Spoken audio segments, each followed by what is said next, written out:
Te whare e tūnei te marae e tā koto ana tina koroa. E ne mā te maha, haere, haere, haere. Nā tangata whenua o tēnei rohi o te whanganui atara. Tēnā koutou. Tātou nā kānohi ora he hui mai ana, tēnā koutou, tēnā koutou, tēnā koutou katoa.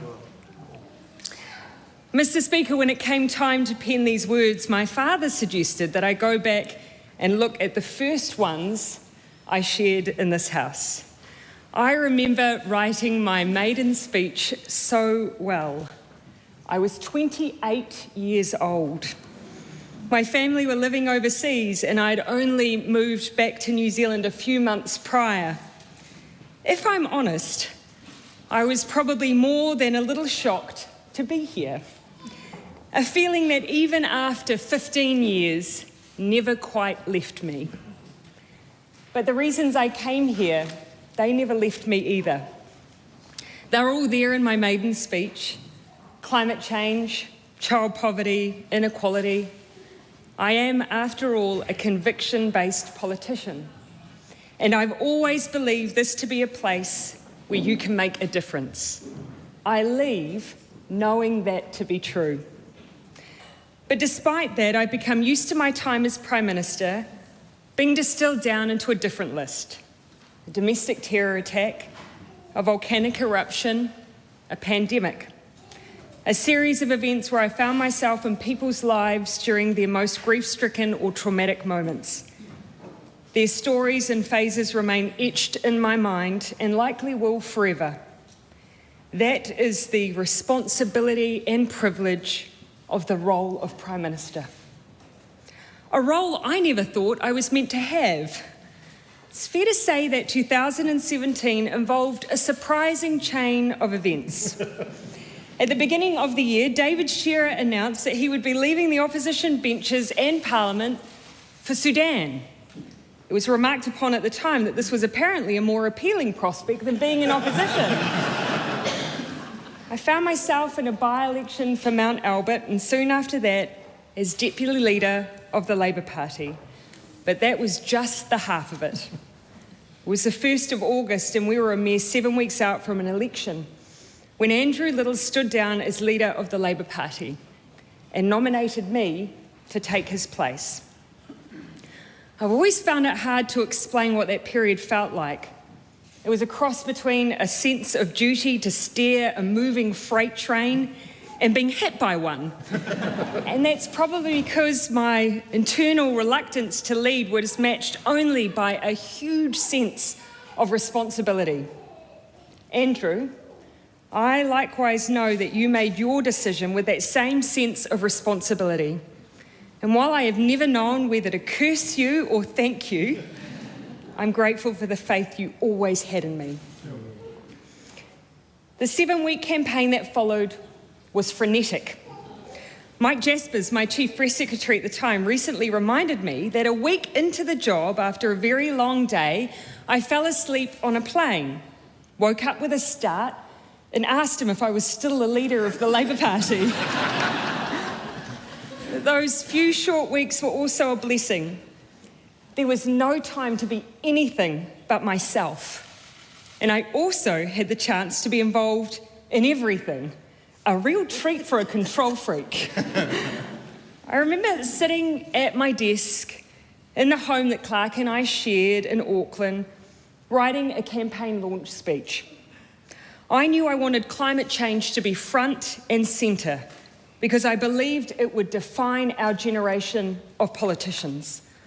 I called it our nuclear-free moment. I believed it then, and I believe it even more now. When I came here 15 years ago, we talked about climate change as if it were almost a hypothetical. Some didn't even give it that credit.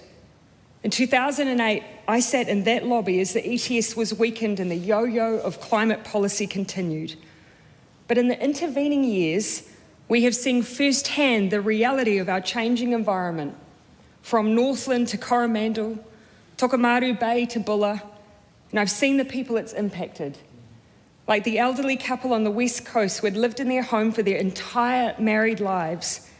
They'd only recently returned to it after a year's worth of post-flooding repairs when it was flooded again. We're too old to keep doing this, they told me.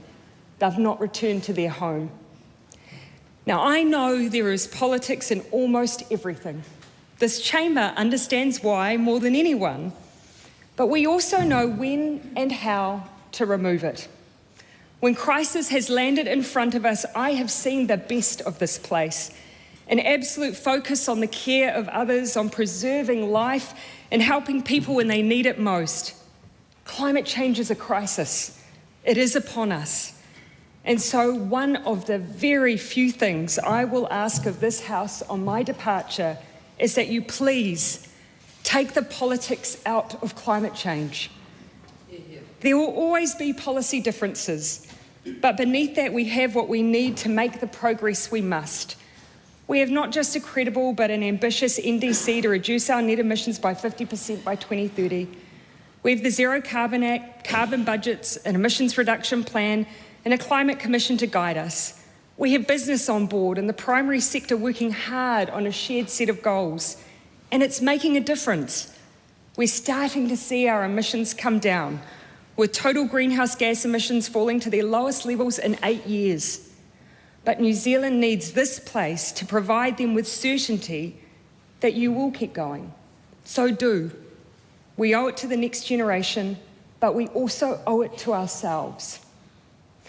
To the Green Party, especially James and Marama, I've enjoyed working with you immensely, and I've seen how tireless you both are, even when you're thrown into your own party processes that from the outside look something akin to the Squid Games.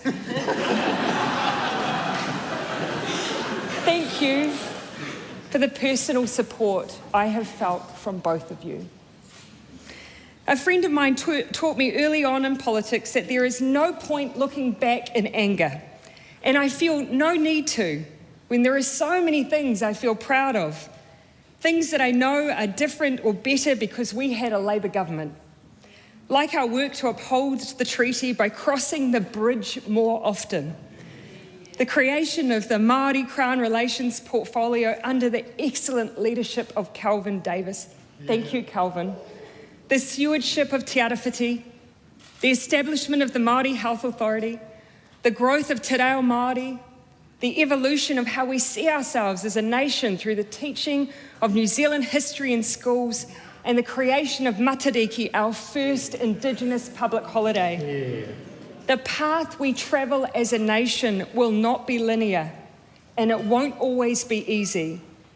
But for the part of the trail that I had the privilege of leading, I'm glad we took on the hilly bits.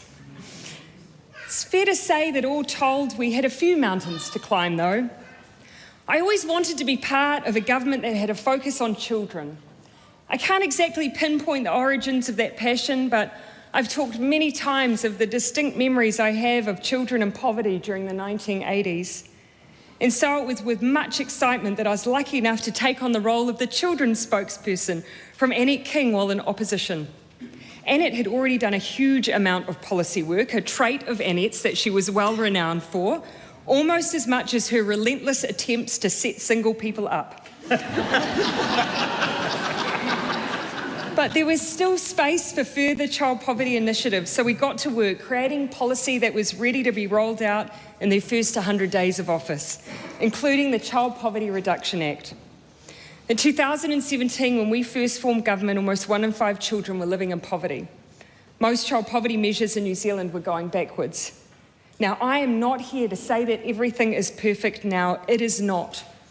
But the healthy home standards, the increases in benefits and their indexation to wages, the winter energy payment, introduction of Best Start and the creation of food in schools means that as I leave, despite the severe economic conditions, there are 77,000 fewer children living in low-income households. All 9 child poverty measures have reduced, and this winter, a sole parent will receive $212 more per week than when we came into office. But now, you just need to keep going. Someone asked me recently whether there were things I wish I'd managed to finish. There were definitely projects I would have liked to have seen through.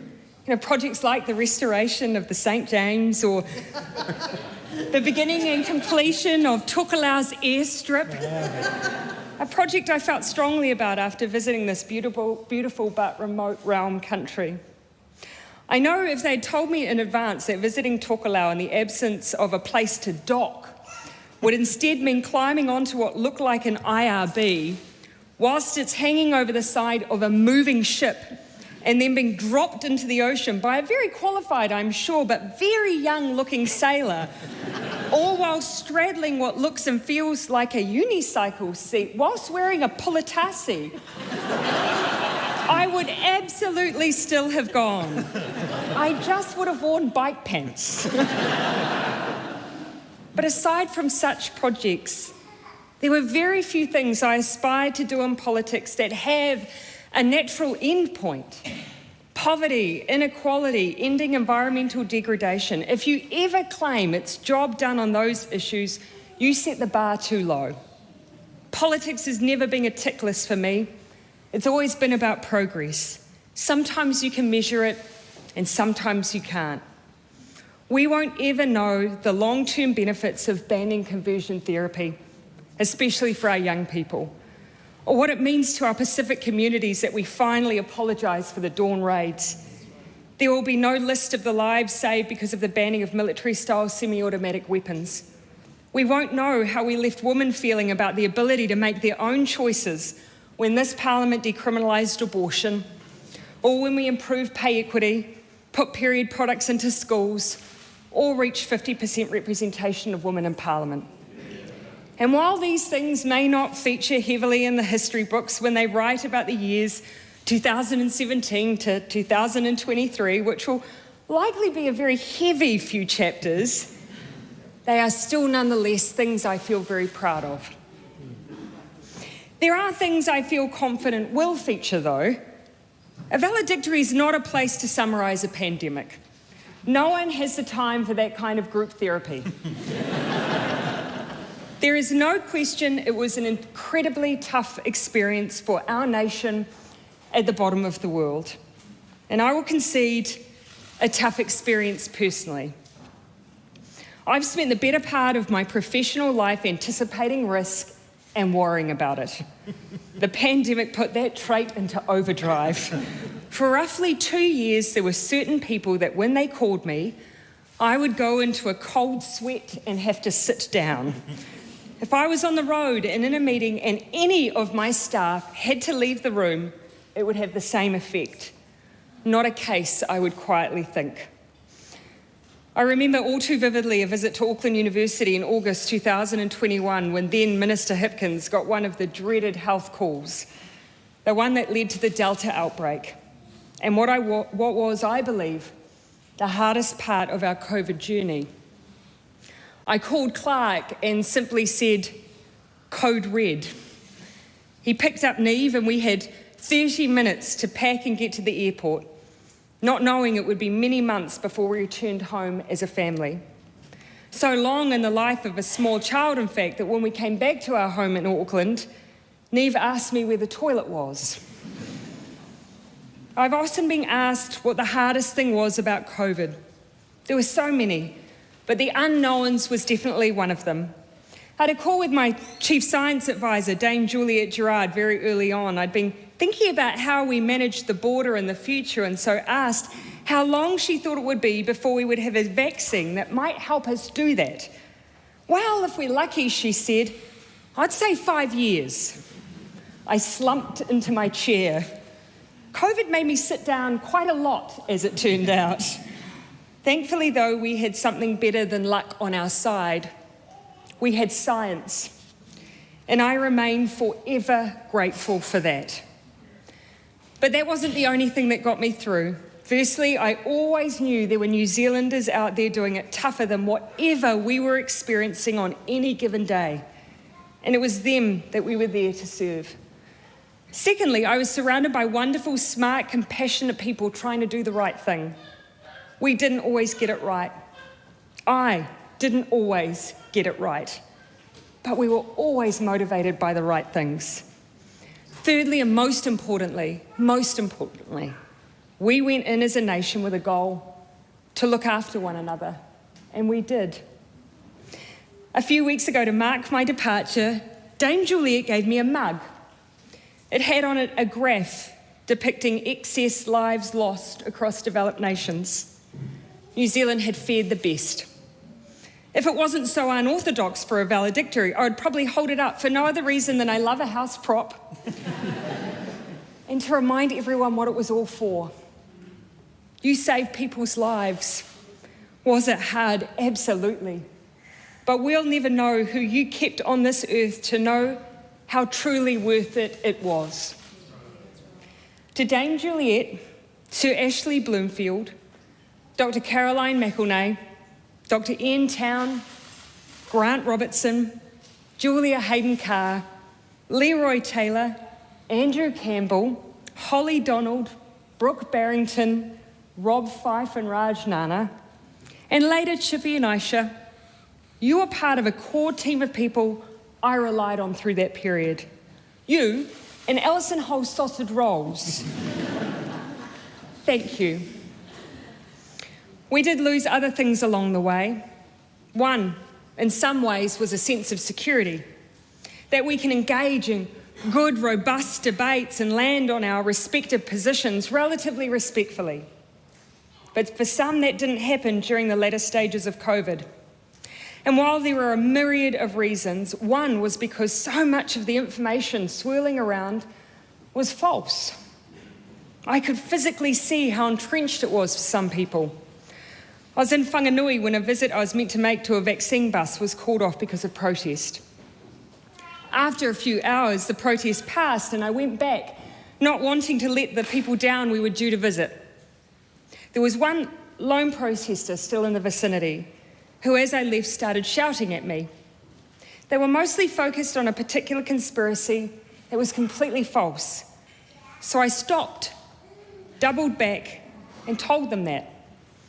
I was idealistic enough to believe it would make a difference. But after many of these same experiences and seeing the rage that often accompanied these conspiracies, I had to accept I was wrong. I could not single-handedly pull someone out of a rabbit hole. But perhaps collectively, we all have a role to play in stopping people falling in the first place. This is not a single issue problem.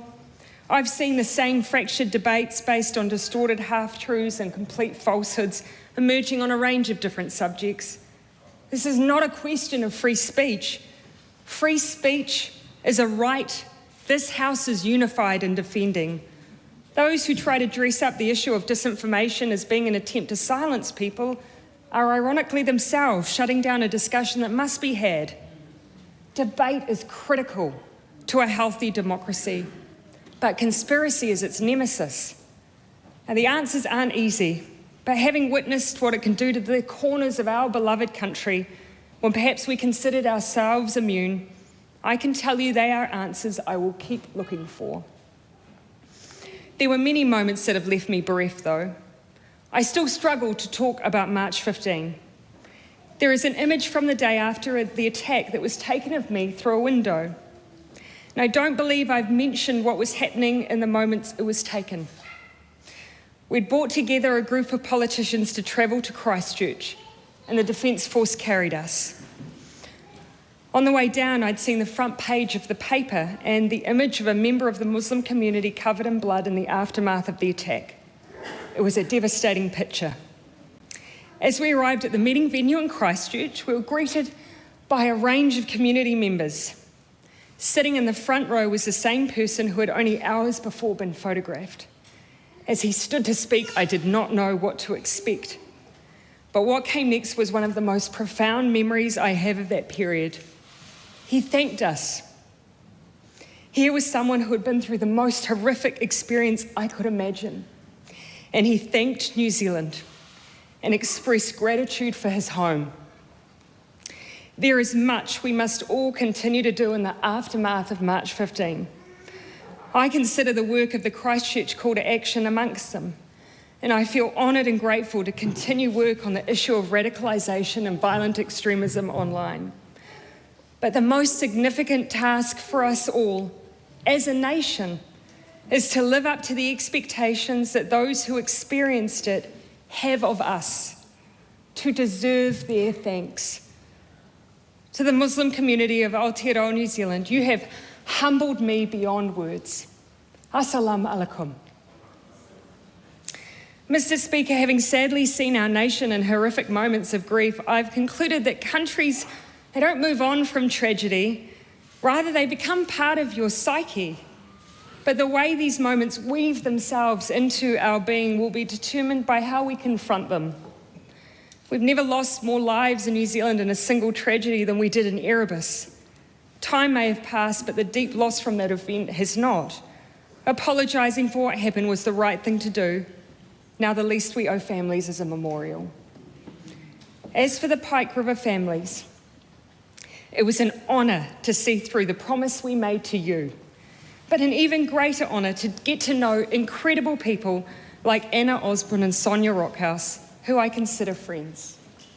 Thank you for what you have done to try and help us all learn from your experience, and may it never happen again. Mr. Speaker, I've often said that whatever I did here, I never did alone. It's quite a literal statement. One of the massive adjustments when you take on this job is you have a new shadow in the form of diplomatic protection. Well, I never used to try and purposely lose them like some past prime ministers. It was an adjustment, especially when there were some things I didn't think needed to change, like the fact that I still like to make the odd Trade Me purchase. I still remember them looking a bit shocked when I told them we were off to pick up a chair from a random stranger in West Auckland. They weren't quite as shocked as said random stranger. To all of the DPS team, thank you for everything. And to the VIP drivers, thank you for your company and your kindness. I'd like to think of your newfound practice of keeping a car sick clean-up kit in your vehicles as a homage to my family.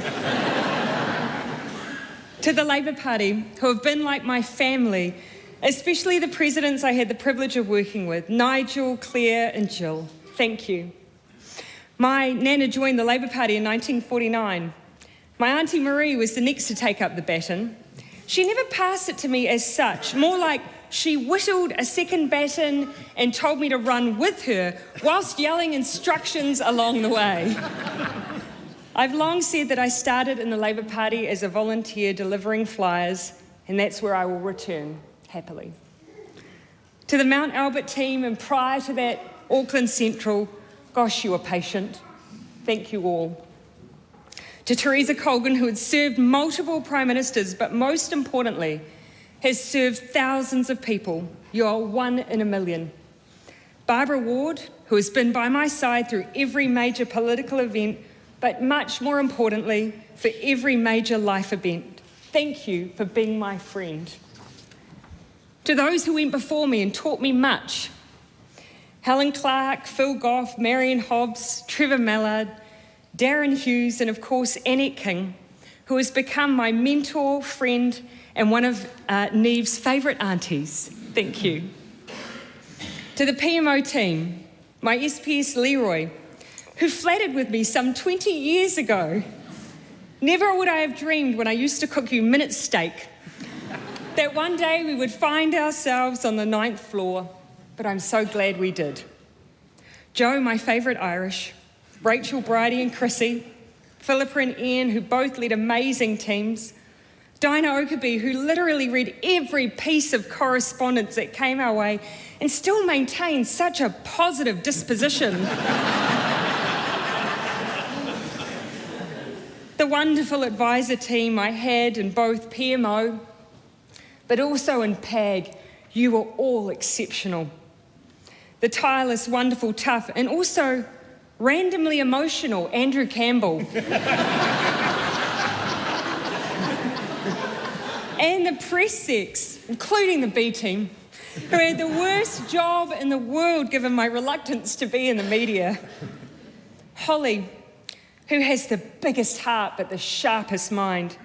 Your dad would be so proud of you. Same to Zoe and Amelia. To us, you are family. Claire Louise, for moving your entire life to support me for the better part of a decade.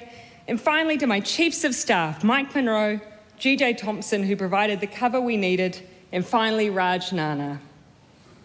It's hard to describe Raj. He likes it that way. He became known in various forums as the guy with the hair. And not just domestically. I recall with some fondness visiting Europe to further our FTA aspirations.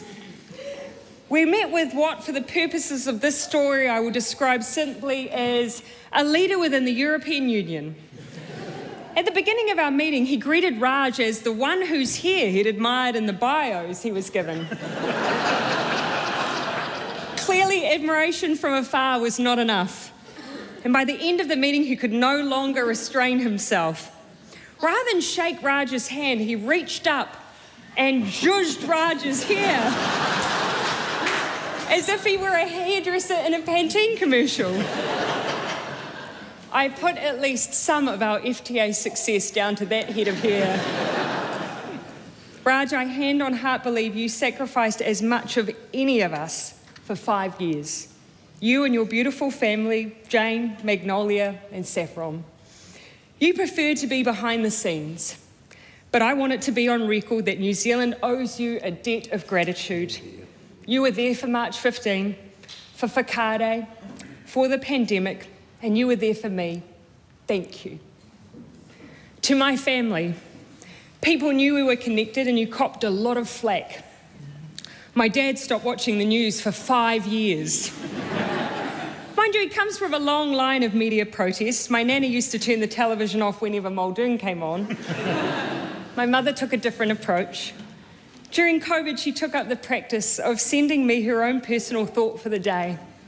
They were so uplifting that on occasion I'd read them out at our small staff meetings. That was with the exception of one, which I thought was a bit grandiose even for a dedicated mother. It read, "Remember, even Jesus had people who didn't like him."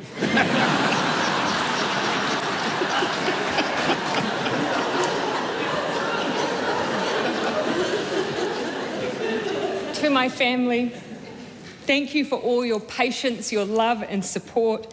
And that goes especially to my wonderful mother, my wonderful father, and my beautiful sister Louise. But also the Gayfords, the Dusans, the Cowans and Frasers. I love you all. To my darling girl, Neve. Gosh, I love how independent you are already. She's up there, she's just on the floor somewhere. Means you won't grow up being known as the ex-Prime Minister's daughter, but rather, I will happily be known as Neve's mum, and I wouldn't have it any other way. And to my love, Clark. Not many politicians have a partner when they say, "I'm thinking of leaving politics," reply, "I think you should stay." But that's who you are. You're fiercely loyal. You always had my back. But you are also a fighter. You believe in 3 things fiercely: social justice, protecting our oceans, and that a good tea should have decent brew time. Thank you for keeping my cup full and for personally enduring so much rubbish. You are a keeper. And finally, to this team of people around me. I've said it before and I'll say it again, I've never worked with better people. I know without a shadow of a doubt that you were here for the right reasons. I saw it regularly. Every Tuesday at the end of caucus, I would read a letter of the week, something from the large correspondence files that captured what was going on in people's lives and reminded us all why we were here. But you never needed reminding.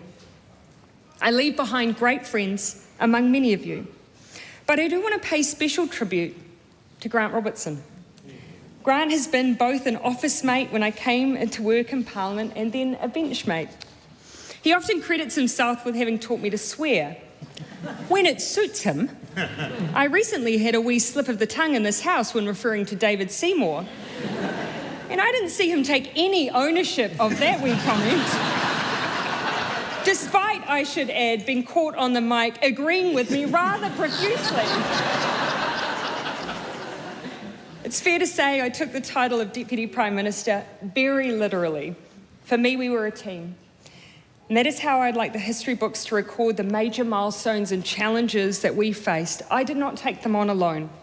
I took them on with great people, and especially with Grant. Thank you for the role that you have played and will continue to play for New Zealand. You are a brilliant finance minister and a brilliant friend.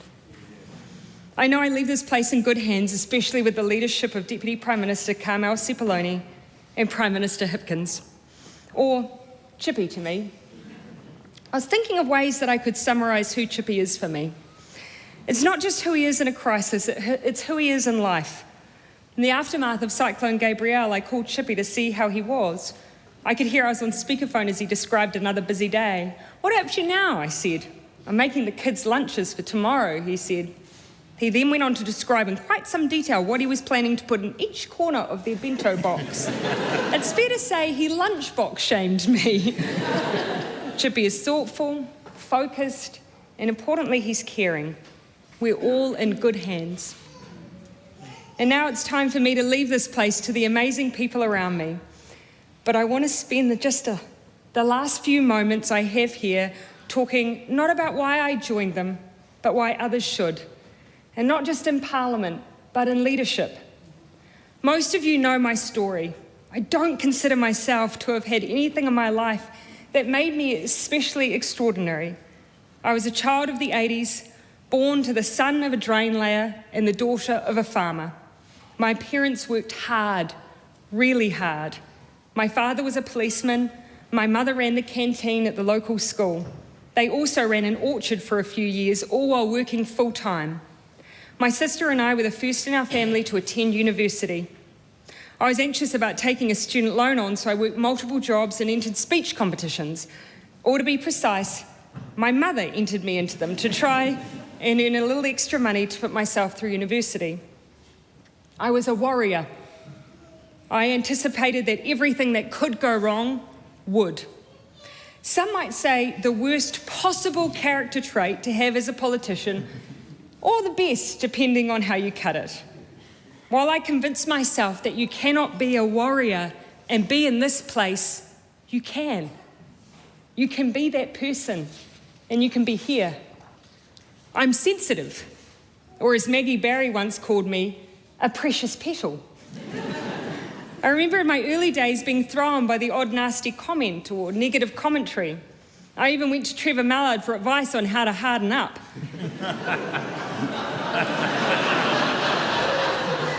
I thought that I would need to change dramatically to survive. I didn't change. I leave this place as sensitive as I ever was, prone to dwell on the negative, hating question time so deeply that I would struggle to eat most days beforehand. And I'm here to tell you, you can be that person, and you can be here. I am a crier and a hugger. It's instinctive to me. I remember going into the aftermath of Whakaare and seeing a comment about how I was just going in to hug people again.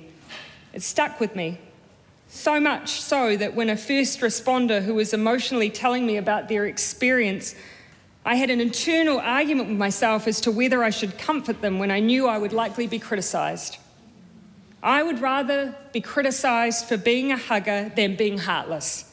And so hug I did, a lot. You can be that person, and you can be here. I'm a mother. I obviously didn't start out that way.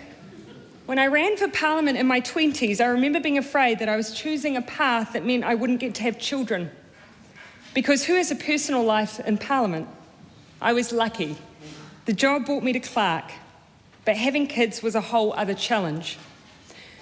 When I was 37 years old, I was told there are a range of factors that meant I hadn't been able to get pregnant, and stress was probably one of them. We decided to use the help of science, but as so many couples experience, that wasn't straightforward. I'd not long experienced a failed IVF round when I became leader of the Labour Party. I thought that I'd found myself on a path that meant I wouldn't be a mother. Rather than process that, I campaigned to become Prime Minister. A rather good distraction as far as they go. Imagine my surprise when a couple of months later I discovered I was pregnant. There is no question I've had incredible support to be the mother I wanted to be, from the office team who tried to get me home for story time, and Neve's village who were there when I wasn't. But I leave knowing I was the best mother I could be. You can be that person, and you can be here. Now, I cannot determine what will define my time in this place, but I do hope I've demonstrated something else entirely, that you can be anxious, sensitive, kind, and wear your heart on your sleeve. You can be a mother or not. You can be an ex-Mormon or not. You can be a nerd, a crier, a hugger. You can be all of these things. And not only can you be here, you can lead just like me. Nō reira, tēnā koutou, tēnā koutou, tēnā koutou katoa.